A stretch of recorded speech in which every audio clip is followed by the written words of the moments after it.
बिस्मिल्लाहिर्रहमानिर्रहीम আসসালামু আলাইকুম everyone welcome to Jewel channel. আজ আপনাদের মাঝে নতুন একটি ভিডিও নিয়ে আলোচনা করব। ভিডিওটি হলো লিঙ্গের চুলকানি থেকে মুক্তির উপায়। দেখেন এভরিওয়ান, এটি একটি গুরুত্বপূর্ণ একটি ভিডিও।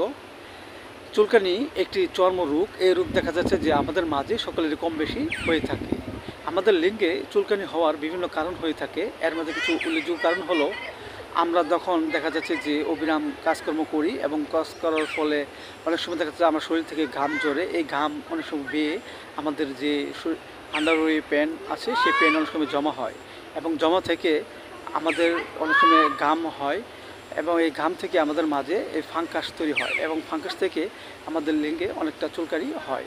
আবার দেখা যাচ্ছে যে অনেক সময় যদি আমরা নিয়মিত যদি আমাদের লিঙ্গ পরিষ্কার না করা হয়, অনেক সময় দেখা যাচ্ছে এর ফলে অনেক সময় আমাদের মাঝে ছত্রাক এফেক্ট করে, এর ফলে অনেক সময় আমাদের মাঝে এই চুলকানি রোগটি সৃষ্টি হতে পারে।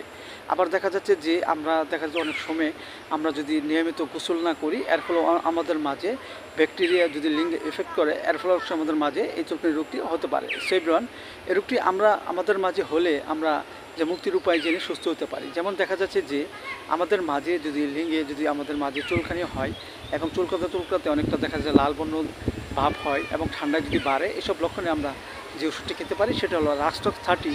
আমরা 2 ফোঁটা করে সকাল বিকেল 2 বার সেবন করতে পারি। এবং দেখা যাচ্ছে যে পাশাপাশি আমরা কিছু নিয়ম মেনে চলবো। আমরা প্রতিদিন অন্তত 2 বার গোসল করব। আমাদের লিঙ্গে যেন কোনো ধরনের ময়লা জমে না থাকে এবং ঘাম যেন জমা না থাকে, সেদিকে আমরা অবশ্যই পরিষ্কার করব এবং খেয়াল রাখবো। এবং দেখা যাচ্ছে পাশাপাশি আমরা একটি হোমিওপ্যাথি বায়োকেমিক বড়ি ফেরামফল 6-এর 4টি গোবর চিবিয়ে আবার হালকা গরম পানি সহ সকাল বিকাল 2 বার সেবন করতে পারি। এবং দেখা যাচ্ছে যে আমরা আরেকটি ওষুধ খেতে পারি, সেটা হলো আটিকা ইউনেস মাদার। আমরা দেখা যাচ্ছে 10 ফোঁটা করে সকাল বিকাল 2 বার সেবন করতে পারি। এতে করে আমাদের মাঝে যে লিঙ্গে যে চুলকানি যে রোগ সেটা আস্তে আস্তে কমে যাবে এবং আমাদের মাঝে সুস্থ অবস্থা ফিরে আসবে। সেভরিওয়ান, ভিডিওটি ভালো লাগলে অবশ্যই আপনারা লাইক দেবেন, কমেন্টস করে আপনার নিজস্ব মতামত জানাতে পারেন এবং আমার এই ভিডিওটি সাবস্ক্রাইব করে সকলের মাঝে শেয়ার করে দেবেন। সবাই ভালো থাকেন। Thank you so much.